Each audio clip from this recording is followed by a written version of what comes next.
வணக்கம் நேர்களே, தஞ்சாவூர் சமையல் சந்தோஷினி. வாங்க நார்த்தங்காயில் ஊறுகாய் போடலாம், எப்படி போடுறதுன்னு செஞ்சு கட்டுறேன். இந்தமாரி நார்த்தங்காய் நான் 5 எடுத்துருக்கேங்க.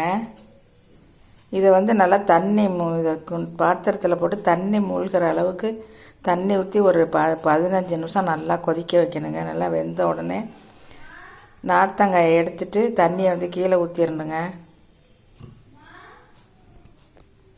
இப்போ அதுக்கு தேவையான பொருட்கள்: வெல்லம் 3 அச்சு எடுத்துருக்குங்க, கடுகு, பெருங்காயம், நெல்லிக்காய் அளவுக்கு புளி எடுத்துருங்க. இதை சுத்தம் பண்ணி வச்சுருங்க. இதில் எதுவுமே இல்லை, அப்படியே நம்ம போட்டுடலாம். இல்லை நீங்கள் கொட்டை இதெல்லாம் இதெல்லாம் நீங்கள் கரைச்சி கூட ஊற்றிக்கலாம்.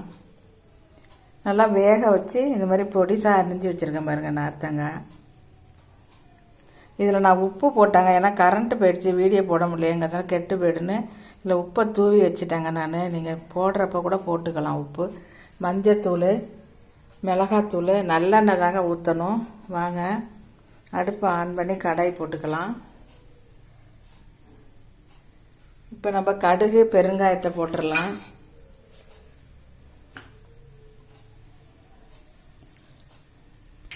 இப்போ கடுகு நல்லா வெடிக்குதுங்க. இப்போ நம்ம இது எல்லாத்தையுமே இதில் போட்டுடலாம்.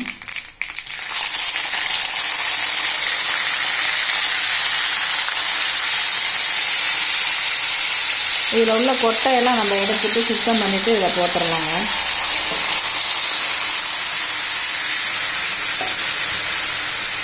கொஞ்சமாக தண்ணி ஊற்றிக்கலாம். இந்த மிளகாத்தூள் பச்சை வாசம்லாம் போகணும்ல, அதெல்லாம் ஊற்றிக்கலாங்க. 1 கிளாஸ் தண்ணி ஊற்றிருக்கேன். உப்பு போட்டாச்சு. இப்போ வாங்க மிளகாத்தூள் போட்டுடலாம்.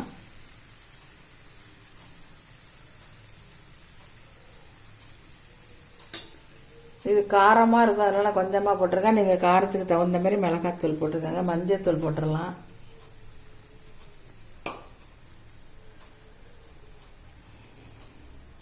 புளியை நம்ம இதிலே போட்டுடலாங்க. சுத்தமாக வச்சுக்க நான் போட்டால் நீங்கள் கரைச்சி ஊற்றிக்கலாம் வடிகட்டி. இப்போ எல்லாம் போட்டாச்சு, நல்லா கொதிக்கட்டுங்க. அப்புறம் பாருங்கள் 3 அச்சு வெல்லம் எடுத்து வச்சுருக்கேன்னா, 3 அச்சு இனிப்பு போட்டால் சூப்பராக இருக்கும். 3 அச்சு வெல்லம் போட்டாங்க. அவ்வளோ நல்லா கொதிச்சோன்னா நம்ம இறக்கிற வேண்டியதுதான். நல்லா ஒரு 3 மாதத்துக்கு வச்சுக்கலாங்க.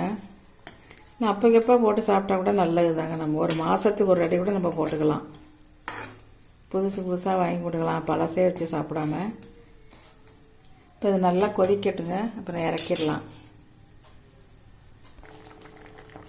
ஊறுகாய், நார்த்தங்காய் ஊறுகாய் ரெடி ஆயிடுச்சுங்க. நல்லா ஆறணுன்னா பாட்டிலில் போட்டு வச்சிங்கன்னா சூப்பர் டேஸ்டியாக இருக்கும். இதேமாரி நீங்களும் செஞ்சு பாருங்கள். இந்த வீடியோ பிடிச்சிருந்தா லைக் பண்ணுங்கள், ஷேர் பண்ணுங்கள், ப்ளீஸ் சப்ஸ்கிரைப் பண்ணுங்கள். வாழ்க வளமுடன்.